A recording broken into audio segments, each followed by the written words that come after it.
Chapter 81. A Chance to Escape. She did what? Twilight yelled after hearing Aaron's explanation where Lance was. Aaron smiled awkwardly. She turns all the mares and sends a city full of horny stallions. Twilight looked pissed, anger in her eyes. Aaron shrank under her intense gaze. If he had been raped by Fawn in stallion form, he had been sent back to Ponyville. Once there, he knows he was a stallion again. The first thing he had done was go see Final, for a little payback of his own. Then he made his way to Canada to tell Twilight. And, as expected, she freaked out. "What city are they in?" Twilight asked, trying to stay calm. Manhattan," I said cautiously. Twilight said that calmly. "I see. Anyone else?" I gave a slow nod. "Yeah. When I was sent back here, they were in a building full of stallions, with more outside it. And I'm pretty sure Lance was planning on getting out on the streets." Twilight remained calm. "Okay, when will he be back?" Aaron gulped. "Well, Animal said the only way to come back was survive a month, find a small golden key, or get raped." Twilight stood there with a blank stare. "Oh. 1 second, please." She closed the door slowly. Aaron jumped back as he heard the rage-filled screams of Twilight on the other side of the door. After a few seconds, the door opened and Twilight strode out casually, calm as ever. "If you'll excuse me, I'm going to have a little talk with Annabelle." As she walked away, Aaron smiled. "It sucks to be Annabelle right now." Day 2. "Come on, Vaughn, you know you want this," I heard Greg say from across the room. I groaned and sat up and looked around at everyone. We had all come up to the 8th floor and found an open room. We all decided it was best to stay together, so here we are, all in one room. "Shut up, Greg. If you weren't in a mayor's body, I would have already beat the shit out of you," finished and yelled, glaring at Greg. Greg just stood there smiling. "Of course you would have, fine." Finished and closed her eyes and began to count down from 10, trying to keep her cool. Greg just smirked and walked over to me. "Sup, Lance? How'd you sleep?" I yawned and smacked my lips a little. "Pretty good. But it didn't help with all your thrashing around and rubbing up against me. You must have had some pretty messy nightmares or something." He just laughed. "Nah, I wasn't having a nightmare. I was just hoofing myself all night and using your back as a towel." "That sick little bitch." I reached up for him but slowly stopped myself. "Remember, Lance, we don't kill our friends." "Unless they use as a Kleenex." I accidentally exhaled loudly. "Dude, you're messed up." He smiled and turned. "I know." He then trotted for the door. "I'm going down to the bar. I'm starving." "Yeah, and I wish you would," finished and remarked. I looked to Zoe to see Seth hanging off it. Zoe was on the floor next to the sofa, and has her legs wrapped around Seth's head. I laughed. Who doesn't have a camera when you need it? Rachel looked over and laughed also. "I know, right?" Our loves woke up to 2 sleeping beauties. These 2 females. So it makes sense to say this. Zoe woke up at first and yawned. Seth woke up next and groaned. "My neck." Then both her eyes went wide. Seth turned his head to look at Zoro. They then instantly jumped off each other. Seth raised a pillow. "So yeah. Who's playing football?" I just thought and shook my head. "Who's hungry?" Everyone smiled. As the remaining bros woke up at my words. Peter 7 looked at me. "I heard a question about food. Where is it?" I chuckled. "Follow me." Before Greg eats it all. Dave, shut up. "That bitch better not eat it all." He then shouted at the door, followed by the rest of us. 2 hours later, ground floor of the Sleeping Stallion Hotel. I'm stuffed. Who knew this place had so much food? Shouldn't we all be rushing it? We still need to survive a month here. Screw that. I say enjoy now and prepare later. I rubbed my mouth on my hoof and looked at everyone at the booth and smirked. Who's up from around truth or dare? Everyone looked at each other and nodded. I smiled. Good. Rules. Don't bang out the dare. Do not dare someone to get raped by a stallion, and no dares that require someone to leave the hotel. Got it? Everyone nodded and Peter smirked. I'm first.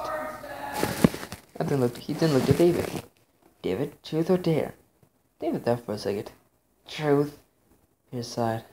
Wimp. "Okay, is it true that you draw nude pictures of Lance and Twilight?" David smiled up and looked at me. I cleared and held a hoof pounded the other into it. "Now we get you a face full of hoof." David gulped. Yes." I smirked. "I already knew that. I'll get you back later for all that." David sighed, but then smiled. "My turn. Zoro, truth or dare?" Zoro smiled. Dale, Dale smirked. I dare you break that potato with your head. Zed chuckled. Then, he slid out the booth and walked over to the table. He stood on his hind legs and laughed crazily. He then brought himself downward, slamming his head on the hard table. Zora slumped to the ground, unconscious. The table was still standing, like nothing had happened. I laughed. I guess it's my turn then. Shadow, truth or dare? He shrugged. Truth. Damn it, I wanted to say dare. Oh, I got one. Is it true you like Fluttershy? He bit his lower lip. Yes. Seth jumped up. Whoa, back down, dude. She's mine. So Shadow sat there, trying to shrink down into the booth. I rolled my eyes. Seth, she doesn't know you. Remember? He said unhappily. So, I'll get her soon. Shadow smiled. May the best man win. He held his hoof out over the table. Seth looked inside. Yeah, may the best man win the heart of the most beautiful man. He then shook Shadow's hoof. This was going to be interesting to watch. Shadow then looked at Greg. Greg, truth or dare? Greg smirked. I should you dare. Lay it on me. Shadow smirked. I dare you to get off weed. Greg's eye widened. No fucking way, man. I smiled. Gotta do it, dude, or you know what happens. I glared. You know what? I'm going to... Oh, shit! I screamed as a loud boom echoed through the room. He now dropped on the table. Fearing this time had done something. Brownies, get up here! Yelled an angry female voice. I poked out my head as the Annabelle, a pissed off look on her face. We all climbed out from under the table and looked at her. What? I asked a bit frightened. She glared at me. I have some bad news. Master's wife, Twilight Sparkle, has forced me to turn you all back into stallions. All the guys cheered at this. But, she said, holding a smile on her face, she didn't say I had to stop the game. So there was other stallions who still see us mayor. Sucks for you. She then frowned. But she did make me have to make you a means of escape. So I placed teleports all over the city, 8 to be exact. Now each teleport can only send one person back. Only one, so you all have to find one to get away from this place. The same rules from before remain, but she's just a way to win. I looked at her confused. Can you explain those teleporters? She sighed. Yes, I can. Each one would send one of you back, but it can only be used once. This will force you to find all of them to get everyone out of here. It's not going to be easy to find them, but I'll give you the first one for free. The first one is in the center of the city. Once there, you can send back one person. There will be a clue that will hint where the next one is. He smiled. Yay, we're gonna make it! Annabelle chuckled. Maybe. Or we may become stallion playthings. She then growled. Darn, I almost forgot. And I wish I did. Time almost wants to have this. She brought out my cell phone and threw it to me. Be lucky you have a mare like her, Lance. She's scary as hell when she's pissed. I chuckled. Believe me, I know. Annabelle looked at us over. Now, back to normal. She snapped her fingers, causing a bright light to emit from all of us. Once it cleared, I could see that everyone was back to normal. Except we still didn't have our wings or horns. Damn. Well, unless we're stallions again and not mares. Greg groaned. Oh, come on. I want to stay here for a little longer. Annabelle just left and spun in the air. Too bad, Greg. Twilight's orders. Now, I'm going to go and watch this all unfold. You all want to get moving. With that, she suddenly disappeared. Not another word. I shrugged and picked up my setup bags and opened up one of the flaps. Inside was a book. A book on running. Really, Twi? She actually gave me a book on how to run the right way? She is such a nerd. An adorable nerd at that. So I sat up from his head. What did you mean? We may want to get moving. Dave joked. Hell if I know. We all jumped and turned to the windows. Everyone has down shouting it. There must be a crowd of them out there. Not good, Zell said, a scared look on his face. Bitch, Jan was walking towards Greg. Greg turned and smirked. So, you finally accept my offer of fucking? She shook her head. Nope. She cracked her neck. Now that you're not in a mare's body, I'm not afraid to hurt you. Greg smiled. Oh, goody. I love it rough. Bitch grinned slyly. Oh? And how about this kind of rough? She Sleep phone grabbed his back leg and lifted him in the air. Greg laughed. Oh yes! Treat me like a bad boy. Venetia smiled. Okay then, I will. She leaned back and threw Greg with all her strength.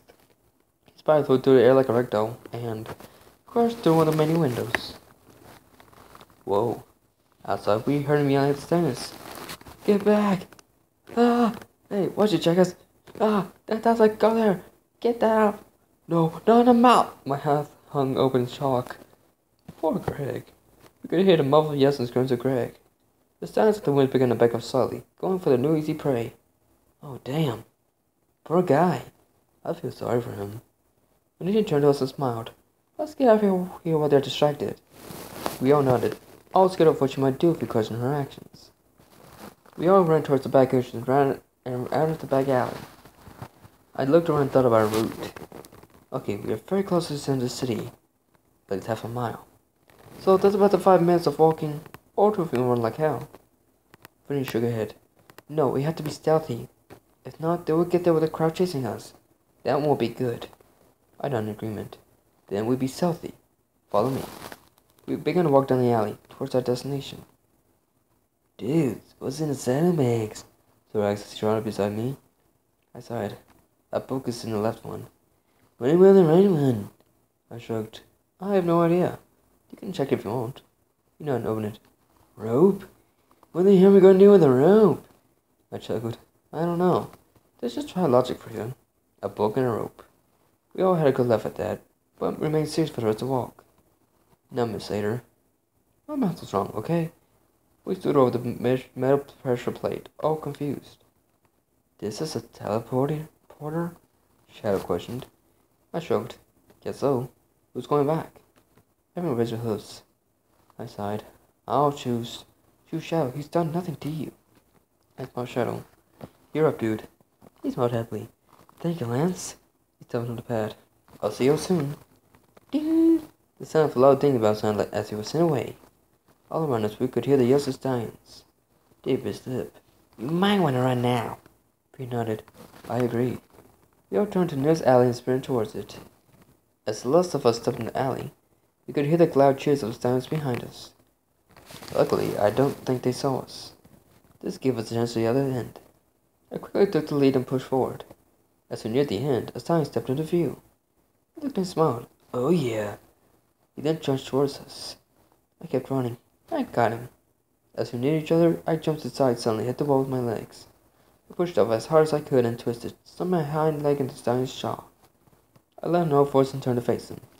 When he tried to stand, I charged forward and delivered a hard kick to the head, knocking him out. I stood up and smiled. This could be fun.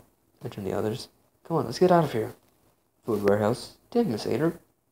I cringed as the catwalk under me began to creak as we all made our way across it. We were in a large warehouse for storing food. The only way in was the roof entrance, which led to this catwalk. Down below we could see 2 stallions, one in the open, another in the side office. Screw this. I hate being all sneaky. Time to go with the offensive. I turned the ass and pointed down. I'm going to try to take out those stallions. Anyone want to help? Venetia nodded. Yeah, I'm up for the ass kicking. I smiled. Anyone else? The others shook their heads. Wimps. Okay then, stay here. Venetia and I slowly made our way over the stack of boxes that reached the edge of the catwalk. I climbed out on them and slowly crept down them, followed by Venetia. Once on the ground, I pointed to the one standing in the open. Okay, fine, I'll get his attention and you take him out. Sound good? She smiled. You know it. I pointed to the one in the office. While you're dealing with him, I'll get the one in the office. She nodded. Got it. I took a breath and stepped out. Yo, Ugly, over here. This time turned and smiled happily. He charged forward. I backed up a little, gave Venetia room. As the stallion reached the edge of the box, Venetia was behind. She summoned her hoof outward, connecting with the stallion's chin. I chose around the 2 and towards the office. The stallion side ran out the door and into the open. I stopped dead in my tracks. It can't be him. Grace? What the hell? He's supposed to have went back to his own dimension. No, wait, Grace. That is not Grace. That is Archer himself. 1 second. Tell me this later. Grace was running towards me, a crazy smile on his face. I was confused on what to do, so I did the next best thing. I ran towards him, head lowered, I struck her butt in the headbutt I had just given. Good thing I have a freaking hard head. Grace, on the other hand, was out cold on the floor. Now, hurry up and explain this to me, Dawn. Okay, you know how Grace is a real pony, right? Not a human. I nodded. Yeah, I know that. Now, since there are other dimensions, that means each has copies of those beings there. Meaning, Grace from that dimension has a copy here. This Grace is almost the same, but a little different in a few ways. How can you tell? Because I'm examining his consciousness. Oh, well, that's cool. So this is pretty much Grace, just with his usual traits? Pretty much. Seems legit. I put on my rope.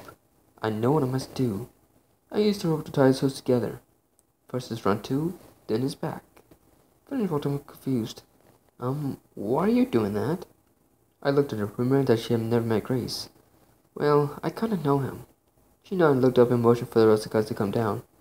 I hope you know what you're doing, Lance. I chuckled. I may, and I may not. All depends. Nightfall, food warehouse.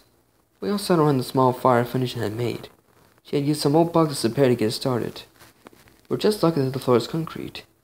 We were all laughing at a joke Peter just made. When he fell back laughing, I cast something on him. Dude, you got your cutie mark? I said, astonished. He smiled and stood, showing off his cutie mark proudly. Yep, I was wondering how long it would take you guys to notice. David chuckled. Yeah, the only reason we didn't know is because it blends in with your coat. Mares! Grace says he finally began to come around. I looked at him and chuckled. Finally awake, I see. He began inching his way towards Earl, who was the closest. Come here, pretty mare, and let me in ya. I chuckled, slowly backed away from him, a scared look on his face. I looked at Phoenician. Fine, do you mind using the extra we found and tie him up better? She smiled. Be my pleasure. As she walked to get the rope, I stood and walked over to Grace.